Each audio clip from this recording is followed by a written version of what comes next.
Those were the headlines that we're tracking for you this evening. Now, Mylan Foundry, an artificial intelligence-based deep tech startup, has raised $4 million. The equity funding was led by Sidbi Venture Capital. Existing investors, India partners, Pratiti Investment Trust and Sublab also participated in the funding round.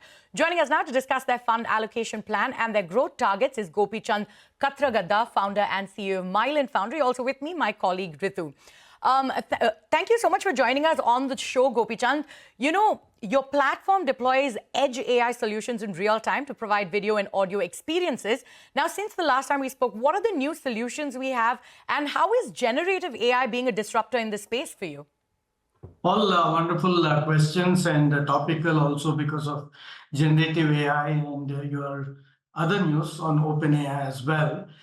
So from a standpoint of what we have done in the last several years, it is to bring the capabilities of AI to devices such as the mobile phones to scale up videos and give the best experiences. And the top global OTT players use us. And to bring AI to the automotive so that we don't have to go to cloud to avoid accidents, for example, and do all the AI work right there in the car. And to be able to do this, we need optimized AI algorithms, of course, designed for the edge and also deployed in a manner that best leverages the hardware which is out there, be it in an automotive or on the variety of phone devices. All right. Hi, this is Ritu, Mr. Gopi Chand. Just a quick word on this $4 million that you've raised. Take us through how exactly you're going to spend it. Yeah. Also, I was asked about the generative AI, Ritu, and just to add to that, today, a lot of what we will be doing is to leverage large language models, of course, but then there is significant amount of work which takes that into the world of images and then onto the world of videos. And from our inception, we have been doing work with images, video, and audio. And generative AI on the edge is going to be the capability that we deploy. We already have solutions in that space, but part of the funding will be used to enhance our presence with generative AI in the world of automotive and OTT, and to some extent in the industrial space.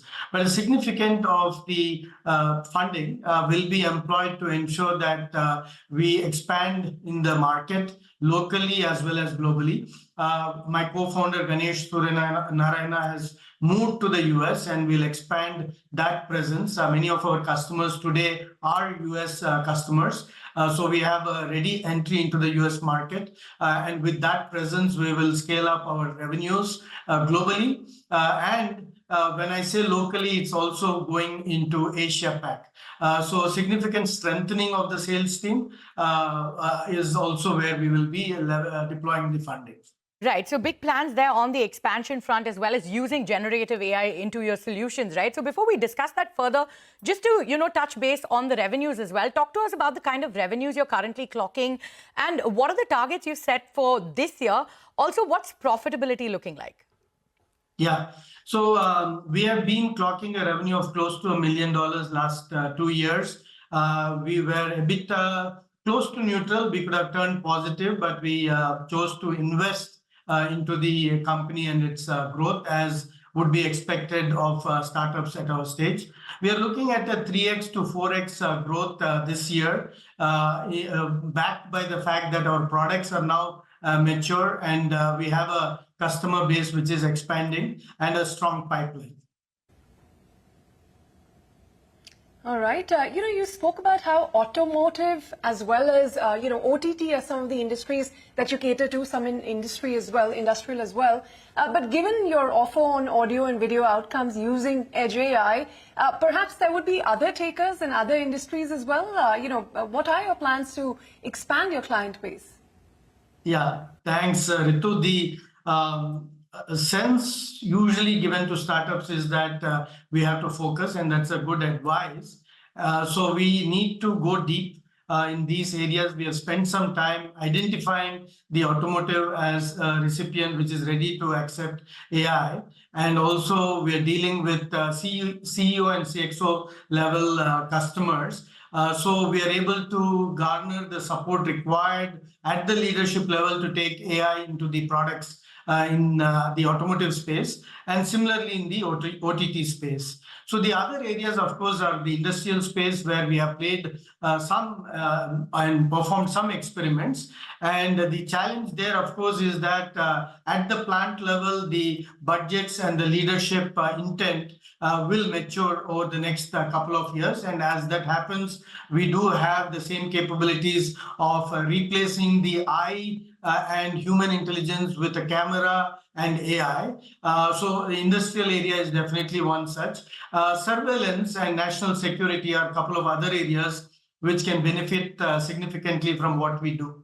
Right. So lots of new industries that you're looking at as well. But, quickly, if you could tell us, you said US is going to be a big market for you, as well as many countries in the Asia-Pac region, right? So what would these be, and how big will India continue to be for you? Give us a sense of the revenue mix out here.